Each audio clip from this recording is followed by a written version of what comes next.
Mesdames, Mademoiselles, Messieurs, bonsoir et bienvenue à votre 21h30 de ce samedi 5 octobre 2013, les principaux titres du journal. Un dépôt, celui des listes électorales aux prochaines élections municipales, eh bien, ça a été fait, c'était hier soir au siège de la CENI, la Commission électorale nationale indépendante, quelques heures seulement avant l'expiration du délai.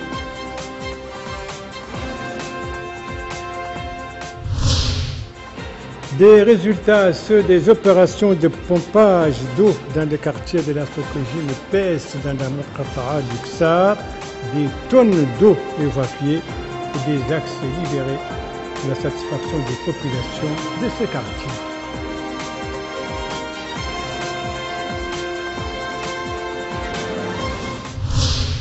Une tension, celle qui prévoit actuellement en Guinée-Conakry après la demande de l'opposition d'annuler les élections législatives du 28 septembre prochain. Plutôt le 28 septembre dernier, bien entendu. Nous restons donc dans le climat électoral, mais cette fois chez nous, avec les préparatifs des communales du 23 novembre prochain. Premier pas, les listes électorales candidates. Eh bien, ces listes ont été déposées la nuit dernière devant la Commission électorale nationale indépendante à quelques heures seulement de l'heure fatidique. Il faut dire qu'il y avait foule malgré l'heure tardive. Précision avec Cheikh Nasser Saadbou. Forte affluence en cette heure tardive de la nuit. Attroupement et communication tous azimuts. Telle était l'ambiance hier soir devant les locaux de la CENI, quelques minutes avant la fin du délai de dépôt des listes candidates aux échéances municipales. Les représentants des listes des différentes formations politiques candidates consignent leurs listes auprès de la CENI qui leur fournit en contrepartie un récépissé. Certains d'entre eux reprochent une forte centralisation qui a marqué le déroulement de l'opération de dépôt des listes, tandis que d'autres se félicitent du travail de longue haleine déployé par leur formation et se disent prêts à affronter leurs protagonistes le jour du scrutin. À noter que le dépôt des listes constitue le point de départ de la quête de la confiance des électeurs le jour du scrutin prévu le 23 novembre prochain.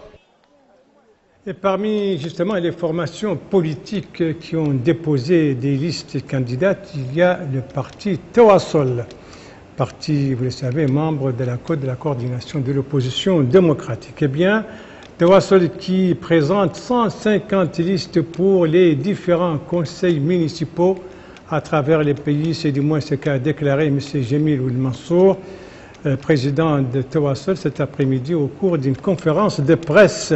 L'occasion pour lui, bien sûr, d'annoncer officiellement la participation de son parti et au communal et aux législatives du 23 novembre prochain et les raisons d'une telle participation. Nous avons nos propres comptes, nous avons nos bases populaires, a-t-il notamment déclaré, ajoutant « Nous tenons à préserver les acquis que nous avons déjà réalisés et nous aspirons à travers cette participation de réaliser encore plus ».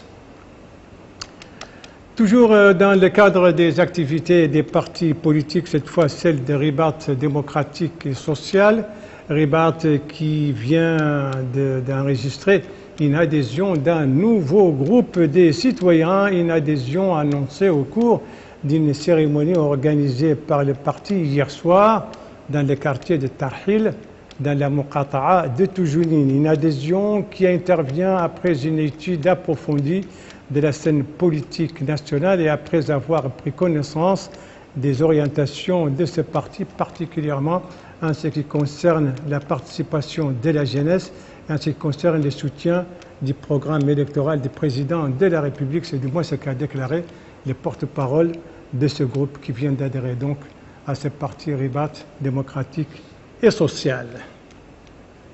Nous quittons le quartier Tarhil dans le Muqata'a de Toujounine pour nous rendre directement dans celui de la Sokojim PS, dans la Muqata'a du Ksar, et les choses sont devenues plus faciles, la circulation est devenue plus fluide là-bas, grâce notamment aux opérations de pompage d'eau et du dégagement de certains axes des opérations entreprises par les ministères de l'Environnement et du Développement durable en collaboration avec les habitants de ce quartier. On retrouve Cheikh Saadou.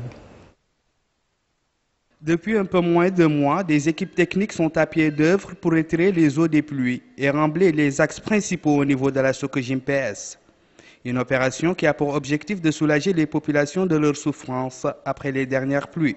Pour évaluer le bilan des travaux, la commission auprès du ministre de l'Environnement issu du projet d'adaptation au changement climatique des villes côtières a tenu une réunion d'échange avec les habitants de la Socojim. Le but principal de la réunion, c'était d'échanger avec eux et de faire le point sur l'état d'avancement des choses et les efforts déjà consentis, mais aussi de demander aux populations d'accompagner les équipes techniques qui travaillent dans cette opération à travers leurs efforts individuels et à travers l'organisation de leur jeunesse.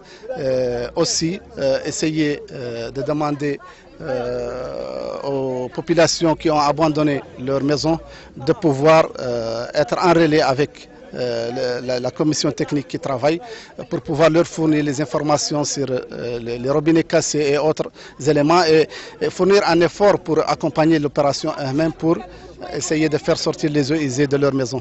Une opération qui commence à apporter son fruit à l'image de cette avenue, appelée Avenue de la République, qui reprend ses activités après 4 ans d'inaccessibilité au grand bonheur des habitants de la cité, qui appelle à plus de coordination dans les efforts. Pour l'instant, on a attaqué 2 zones, la zone 1 et la zone 3. Au niveau de la zone 1, je peux dire que c'est fini à 95%. Au niveau de la zone 3, on vient de l'attaquer, mais on a dégagé l'axe qui sépare les 2 Socojim, à savoir PS et K. Il reste la zone 4 qui n'a pas été attaquée et la zone 2, c'est la communauté urbaine qui est là-dessus.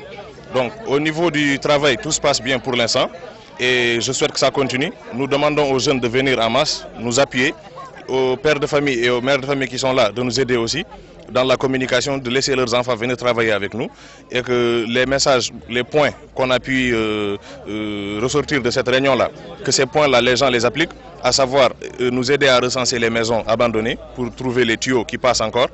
Et j'en profite pour dire à la SN2 de fermer une bonne fois pour toutes au niveau de la source. Parce que si on bouche au niveau des maisons et qu'à la source n'est pas bouchée, ça va ressortir par autre part. Cette réunion d'échange et de concertation a permis de faire le point sur l'état d'avancement des choses et les efforts déjà consentis. Notre prochaine étape donc à travers Nouakchott ne se trouve pas très loin de la Socojim PS, à peine 10 minutes de marche, vous l'avez compris, il s'agit de Radio Mauritanie, et ça, Radio Mauritanie qui organise donc depuis hier soir la 7e édition de son colloque politique, une 7e édition qui va durer 3 jours et dont la première nuit donc hier soir, son thème était les printemps arabes et ses répercussions, compte rendu Abdelrahman Hamdan. Le printemps arabe, quelles conséquences? Tel est le thème choisi cette année pour la 7e édition du colloque politique de Radio Mauritanie. La première édition de cette rencontre mensuelle a été lancée lors du changement des statuts de Radio Mauritanie à une institution de service public. Cet espace ouvert de débat a connu la participation d'un certain nombre de professeurs d'université, des hommes de culture, des littéraires, des leaders d'opinion ainsi que des étudiants de l'université. Selon les participants à cette rencontre culturelle, plusieurs points de vue ont été évoqués et discutés profondément. Et cela permettra de diagnostiquer le phénomène du printemps arabe et d'évaluer son incidence et son devenir. Cette édition du colloque politique de Radio Mauritanie a été marquée par un échange et un débat franc et sérieux entre les participants et aussi un respect mutuel de points de vue divergents. Voilà donc pour ce colloque organisé par Radio Mauritanie et sa 7e édition de ce colloque que Radio Mauritanie organise depuis quelques mois, un colloque aussi bien sur les questions politiques que sur les questions sociales, économiques ou religieuses.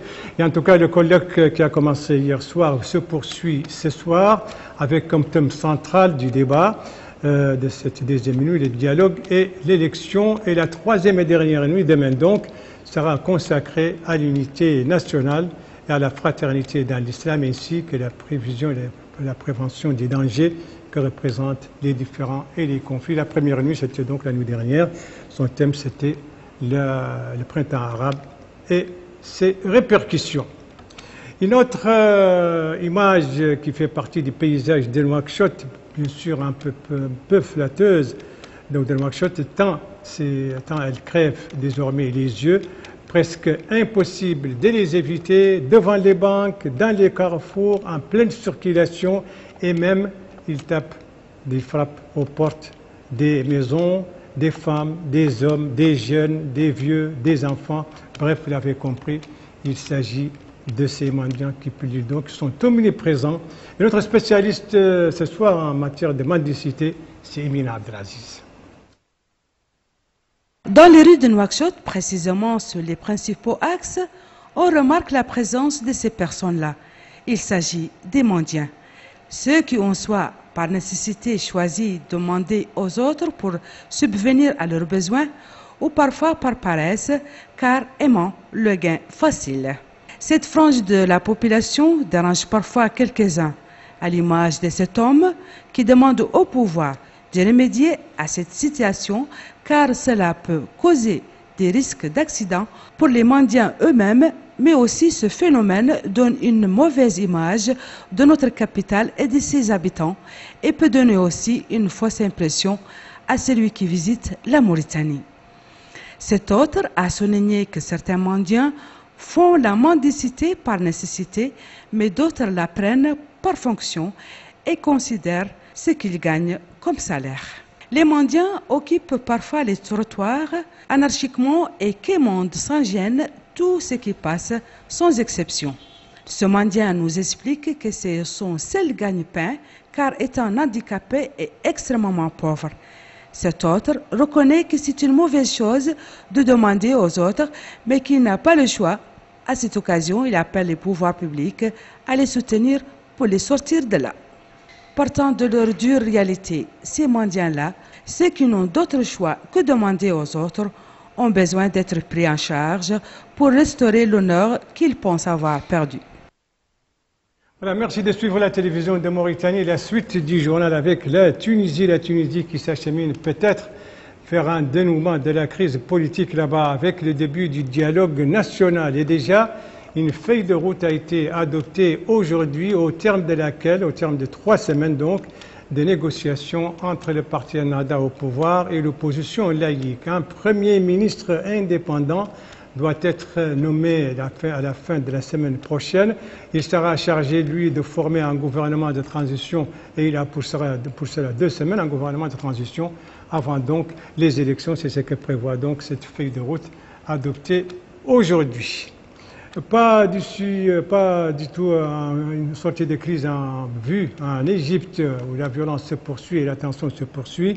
Des manifestations encore aujourd'hui au Caire à l'appel des partisans du président déchu, manifestations dispersées par la police au gaz lacrymogène devant la place Tahrir, une place d'ailleurs dont les accès sont bloqués par l'armée à l'occasion, vous le savez, du 40e anniversaire demain de la guerre contre Israël. Une journée donc à haut risque puisque partisans et adversaires de Mohamed Morsi, le président déchu, ont appelé tous deux donc les deux camps à des manifestations pour demain. La Guinée à présent avec cette décision, cette demande de l'opposition, une demande d'annulation des élections législatives qui se sont déroulées le 28 septembre dernier, car l'opposition accuse le gouvernement de fraude massive, ce que dément les représentants du pouvoir. Et en tout cas, les Guinéens craignent une reprise des violences et c'est pour cela d'ailleurs, c'est pourquoi le facilitateur des Nations Unies, Saïd Djilit, est venu en urgence hier à Conakry, la capitale guinéenne, et il a déjà rencontré aujourd'hui, mais à huis clos, les représentants des différents camps pour donc tenter d'éviter une nouvelle tension comme cela a précédé les élections. Voilà, c'est la fin de ce journal. Merci à vous, madame, mademoiselle, monsieur, de l'avoir suivi. Merci bien entendu aux équipes rédactionnelles et techniques qui ont participé à sa conception.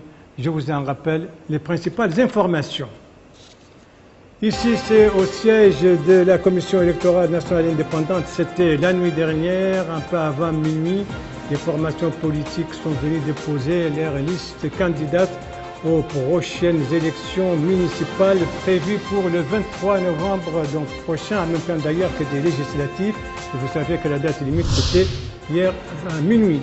Ici c'est le quartier Fokojim PS dans la Muqata'a du Ksar et les opérations de pompage des eaux et de dégagement des routes, des opérations entreprises là-bas par le ministère de l'Environnement et du Développement durable en collaboration avec les populations de ces quartiers. Et d'ores et déjà, certains axes ont été dégagés à la grande satisfaction des populations. Ici, c'est la Guinée. Quelques semaines après les élections législatives, toujours pas de résultats de ces élections et l'opposition demande carrément l'annulation de ce scrutin. Et l'émissaire des Nations Unies, le facilitateur des Nations Unies, est depuis hier à Conakry donc pour tenter de raffoler les morceaux entre l'opposition et le gouvernement pour éviter de nouvelles violences. Le JTF reviendra demain à 19h et à 21h30. Vous serez en compagnie, suivant le planning des services, vous serez en compagnie de Cheikhna Cheikh Saadbou. Quant à moi, il ne me reste plus qu'à vous souhaiter une très bonne fin de soirée, une très bonne semaine et à vous donner rendez-vous, Inch'Allah, vendredi prochain aux mêmes heures, 19h, 21h30. Bonsoir.